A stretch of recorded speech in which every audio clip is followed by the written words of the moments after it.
Welcome to another episode of the Healthy Living Resources telecast, where we are going to discuss what we know about the COVID-19 vaccine. Today's telecast will delve deeper into what the COVID-19 vaccine is, how it was developed, and where we are now.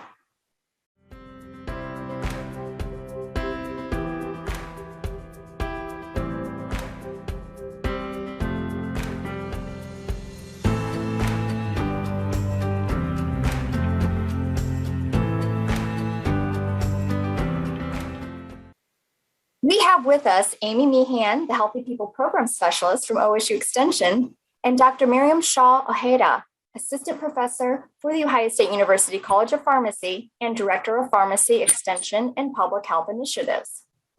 We are so glad to have you both with us.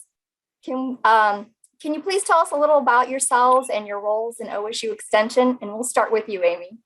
Thanks so much, Rae. Yes, great to be here. I am the Healthy People Program Specialist with OSU Extension Family and Consumer Sciences out of the state office. And so I help to support all of our educators across the state when it comes to health and wellness initiatives in general, but more specifically, public health related initiatives, typically surrounding nutrition, education, food safety, food preservation, things like that. And now most recently, vaccine hesitancy. And so that's why we have a special guest joining us today, and I will let her introduce herself. Thank you so much, Myriam, for being here. If you could tell us a little bit about yourself, please.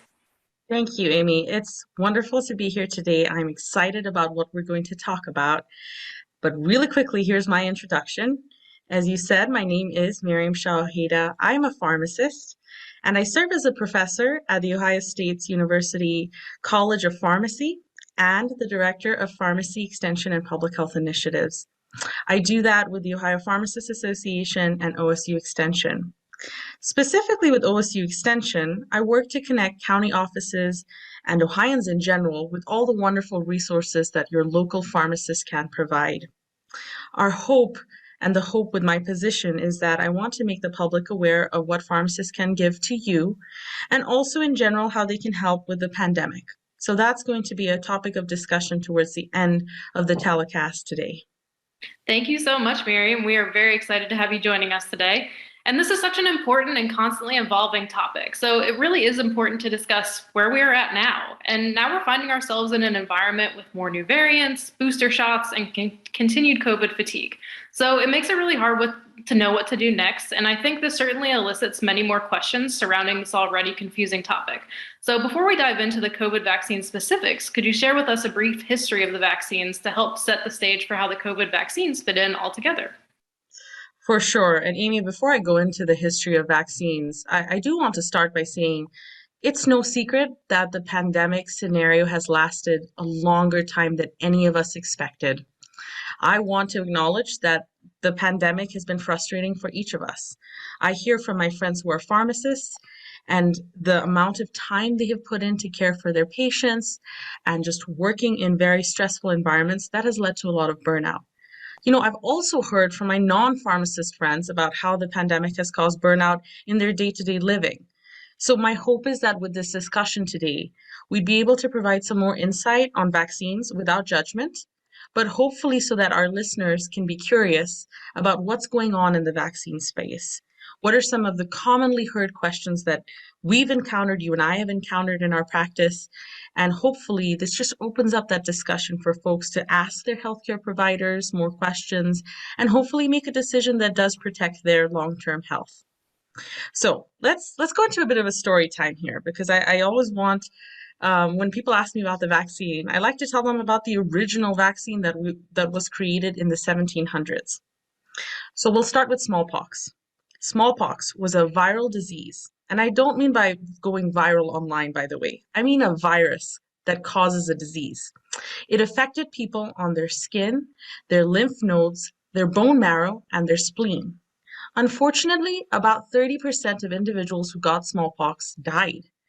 And the ones that survived, they lived long term, but they ended up with some terrible scars on their skin.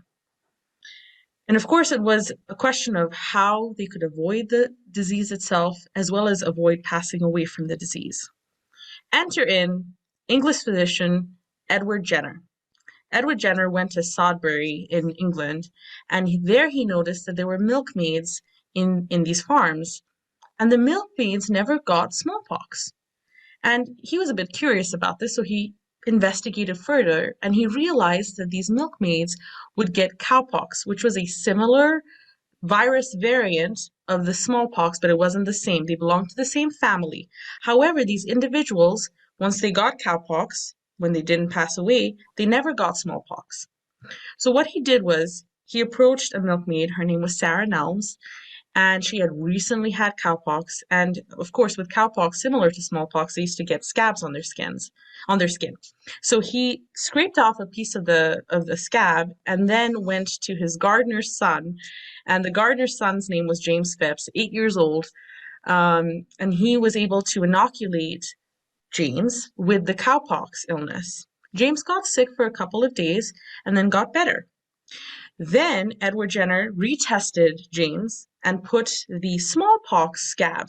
He had smallpox scab samples, I guess, and he put them on James Phipps, and James didn't get sick. And he did it over and over again, not just with James Phipps, but with other individuals in the population.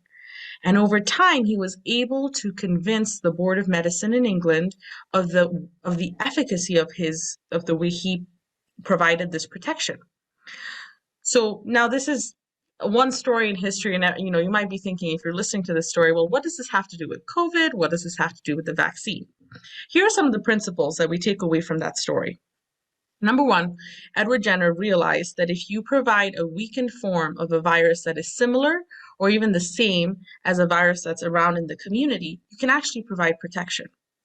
So vaccines from that point onward were either the dead parts of a virus or an inactivated portion of it, something that wouldn't really cause you to get the illness.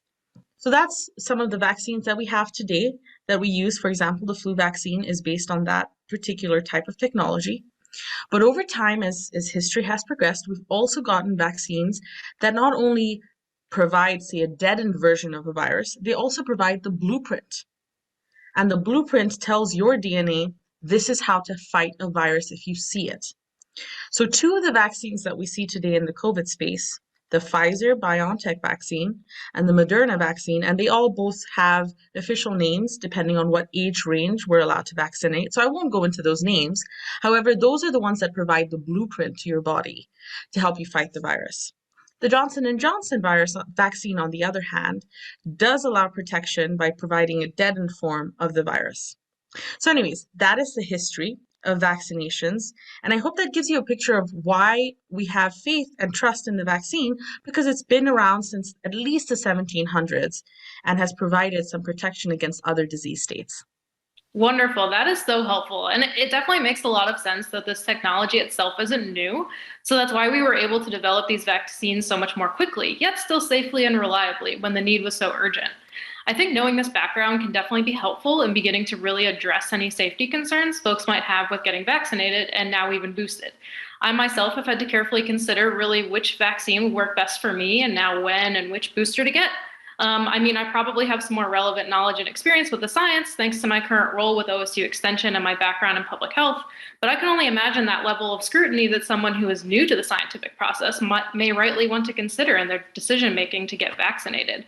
Would you be able to talk a little bit about the technology history and how the vaccines were developed and why we know they're safe? Definitely. So like I had told you in the story prior to this question, vaccines can hold the weakened or inactive parts of an antigen. Now I'm using scientific words, so I'm going to back up and define them for you. Let's talk about a pathogen. So a pathogen is a bacteria, a virus, or a parasite that can cause disease. The antigen is a part of that can cause your body to produce antibodies. Antibodies are the parts of your immune system that fight against disease. And so we want some of those antigens to interact with your body so that your body can fight anything that comes along, whether it is a virus or a bacteria or a parasite. In this case with COVID, it's a virus.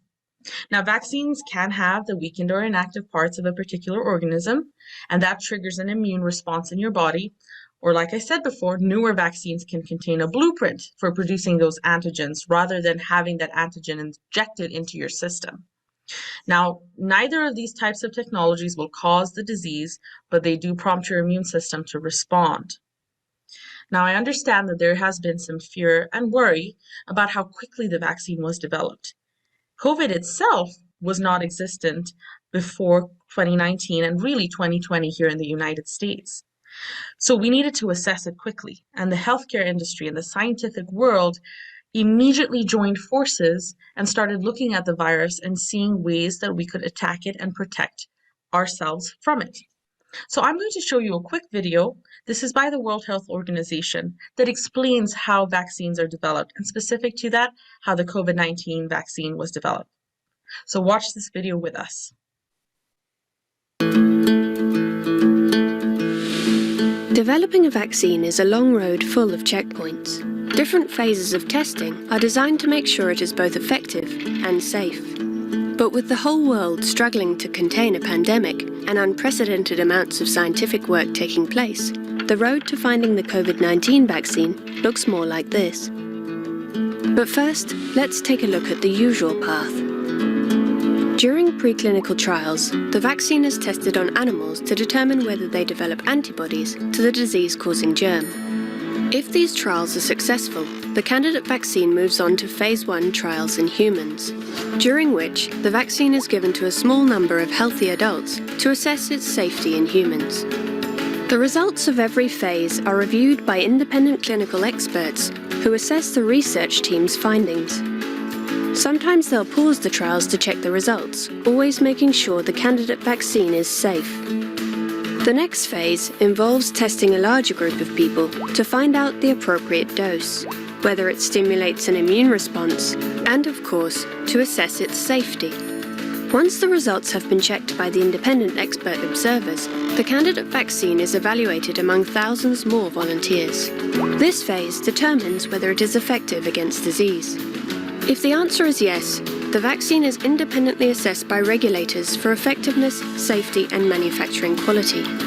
It is also assessed by independent policymakers who determine the best way to use the vaccine. If the assessment meets the regulatory standards, the product can be authorized for use, and the vaccine is then ready for licensing and registration.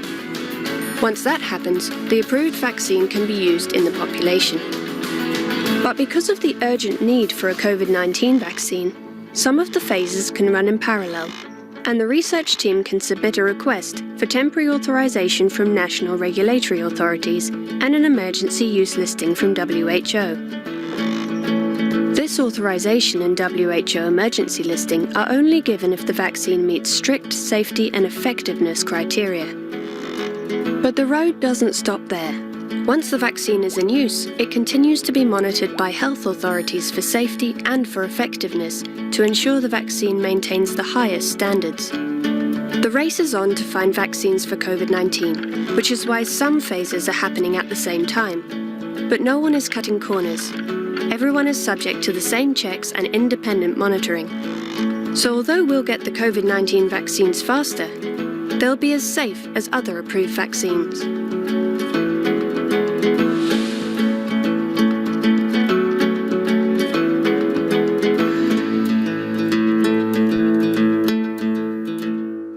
For sharing that video, Myriam. That really made a lot of sense and definitely laid things out clearly.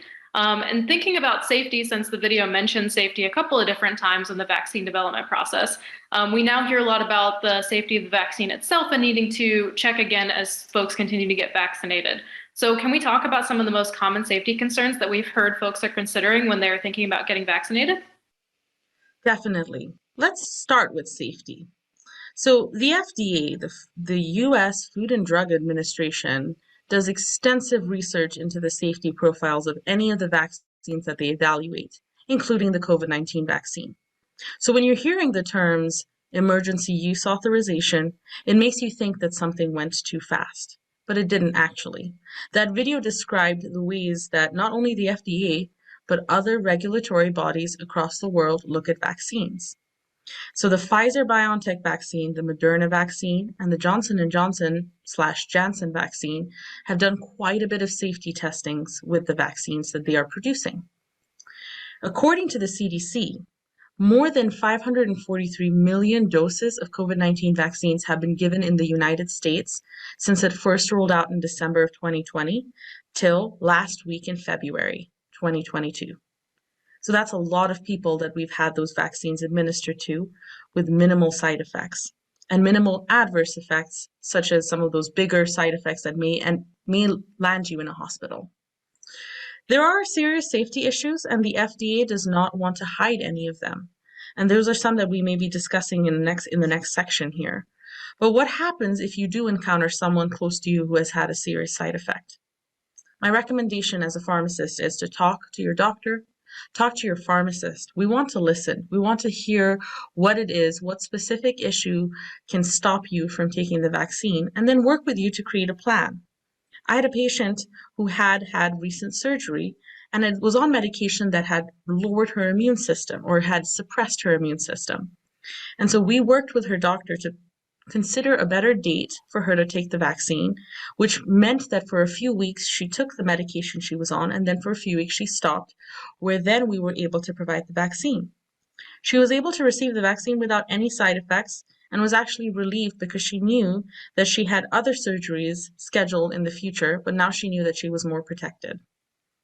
Another question that a lot of folks have is, well, I got the vaccine, but will I still get COVID-19?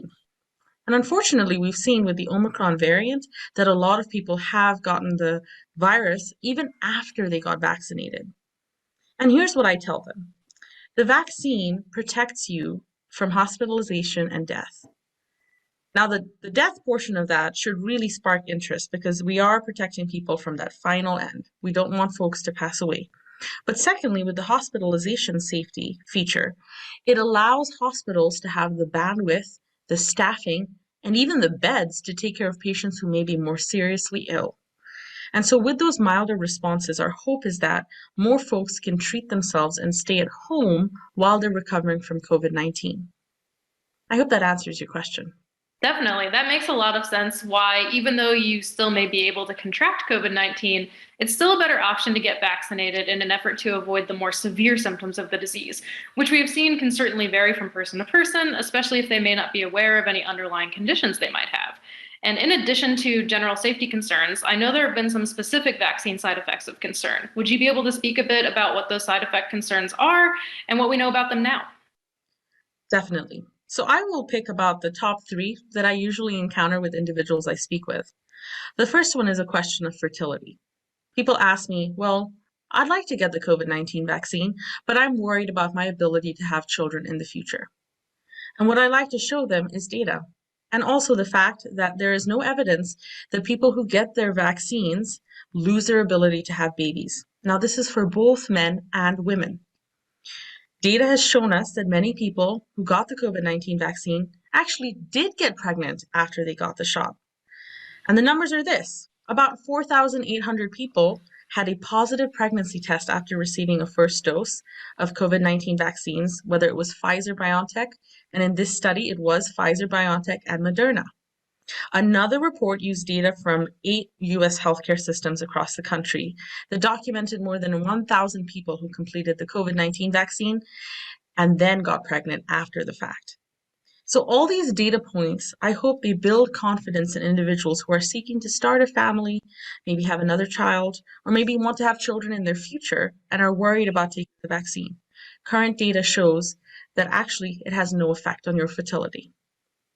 The second one that I want to discuss today is myocarditis. Now, myocarditis, by definition, is the inflammation of the heart muscle. There's a secondary symptom that's also seen, and that's called pericarditis, and that is the inflammation of the outer lining of the heart. We have seen this side effect in individuals who have gotten COVID-19 vaccines, and this is an unfortunate side effect of the vaccine. However, it is rare, and it doesn't occur in all individuals that get the shot. What I tell individuals who are worried about this is myocarditis is treatable, but yes, it is an evidence-based side effect of the COVID-19 vaccine. So you need to weigh out some of the risks and the benefits of taking the shot.